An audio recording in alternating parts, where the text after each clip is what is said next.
প্রিয় শিক্ষার্থী, আশা করছি তোমরা সবাই ভালো আছো। আবারও নতুন একটি ক্লাস নিয়ে তোমাদের সামনে উপস্থিত হয়েছি। আমি এখানে দুটো সেন্টেন্স লিখেছি, একটা হচ্ছে আই গো টু স্কুল, আর একটা হচ্ছে I go to the school. দুইটা বাক্য লিখেছি। এই বাক্যতে পার্থক্যটা কি সেটা আমরা দেখব।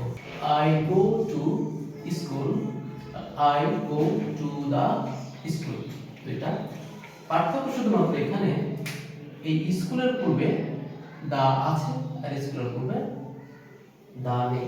হ্যাঁ, এটিতে পার্থক্য।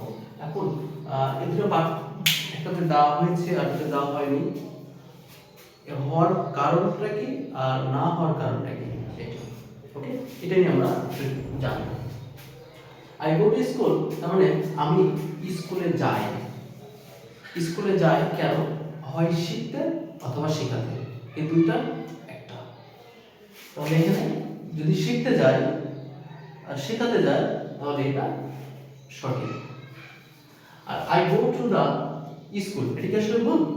না, এটাও ভুল না, এটা সঠিক। তবে হ্যাঁ, পার্থক্য হচ্ছে এই বাক্যে যখন স্কুলের পূর্বে দা বসবে তখন সে পড়তেও যায় না, শেখাতেও যায় না, সে যায় স্কুলে অন্য কোনো পারপাসে। হ্যাঁ, হয় স্কুলে ঘুরতে যায়, অথবা হেড স্যারের সাথে দেখা করতে যায়, অথবা কোনো গার্জিয়ান হলে সে তার ছেলে বা মেয়ের সাথে দেখা করতে যায়। এই অন্যরকম উদ্দেশ্যগুলোর ক্ষেত্রে এই দা বসে।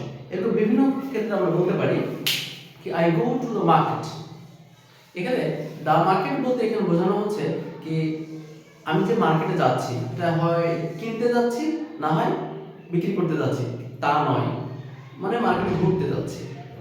আশা করছি তোমরা এই ক্লাসটা সুন্দর করে বুঝতে পেরেছো। ধন্যবাদ। যদি বুঝতে পারো তাহলে লাইক, কমেন্ট ও শেয়ার করতে ভুলবে না।